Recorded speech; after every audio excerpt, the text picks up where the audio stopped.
Bom, vamos lá. Deixa eu chamar um VT aqui que o Marcão tá há algum tempo... Ele vai morrer. Tá há vai algum morrer tempo lá. pedindo pra gente, que é a questão relacionada às pesquisas eleitorais. Em alguns estados, você acompanhou aqui, que o resultado final das urnas foi muito diferente do que captavam as sondagens feitas pelos institutos de pesquisa.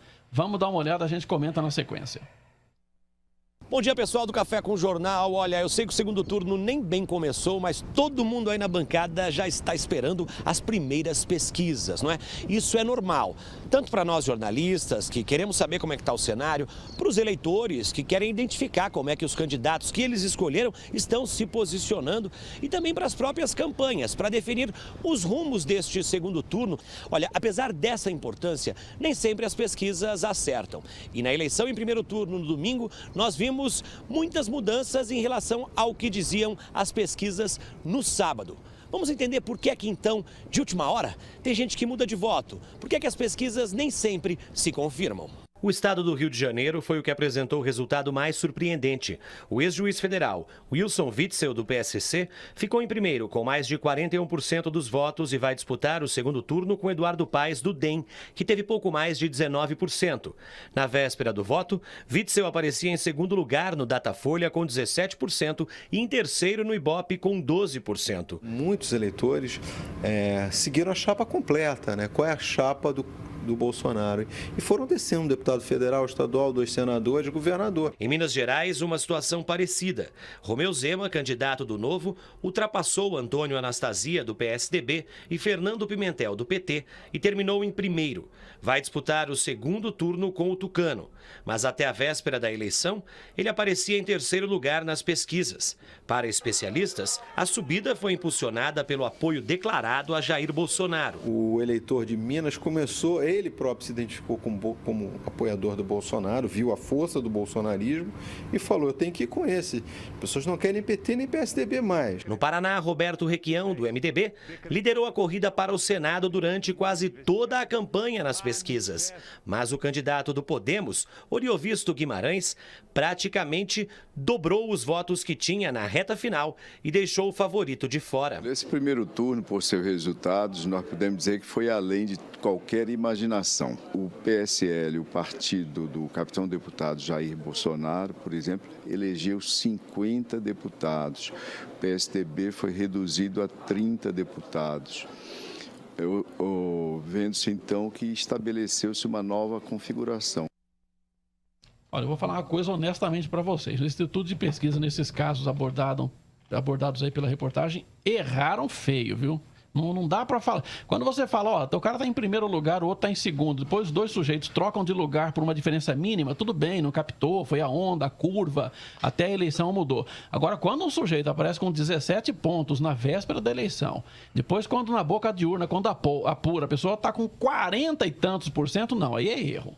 Metodologia falhou, erraram, não dá para ficar dourando a pílula, não. Isso errou e tem que se sentar em cima dos números, verificar como foi feita a sondagem, de que forma foram feitas as perguntas, se teve a capilaridade suficiente naquele estado para fazer para entregar os questionários, porque realmente a diferença absurda desse jeito, não dá para falar que da véspera da eleição para o dia da eleição, a pessoa passa de terceiro lugar para primeiro com uma diferença imensa de votos.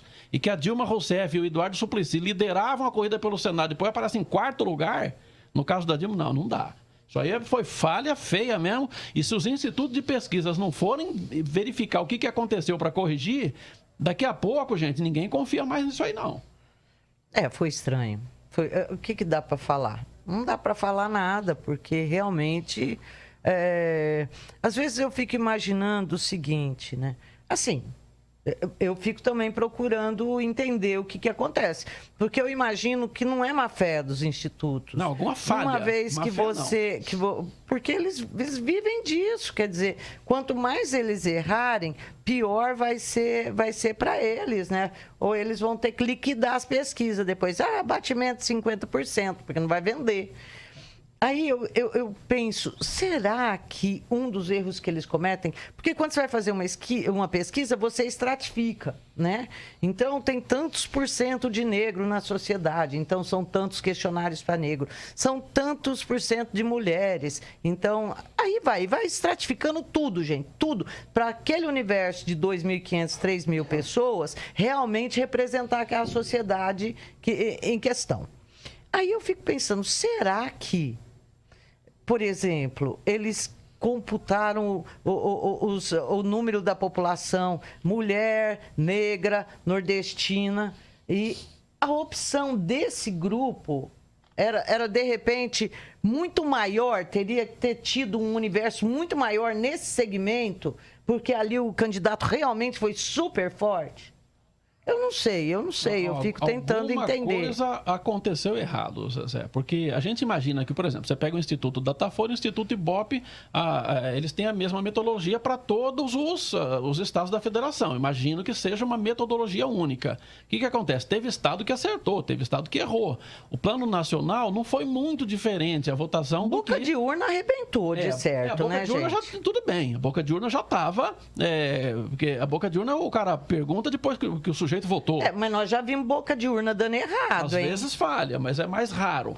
Agora, o problema é você fazer uma pesquisa na véspera e no dia seguinte tá o negócio dos avessos. Então, eles precisam falar, não, aqui houve erro, a gente falhou, vamos verificar o que aconteceu. É isso que eles estão fazendo, não é ficar tentar explicar que a curva, que não sei o quê, entendeu? A diferença foi brutal. Era uma coisa muito... Não tinha sentido. Não tem sentido o Suplicy e a Dilma estarem na frente e depois ficarem tão atrás daquele jeito. O governador, o candidato a governador de Minas Gerais também... Nossa. O Zema, né? Que apareceu lá na frente com aquela quantidade gigantesca foram os maiores erros. Governo do Rio, governo de Minas, e o Senado em Minas, o Senado em... São Paulo, no Rio também, São Paulo. Então, não custa nada chegar e falar, bom, gente, falhamos nesses lugares aqui, nessas sondagens, a gente vai verificar o que aconteceu, mas falhamos. Não dá para ficar com essa historinha não, senão é louco. Pode ser.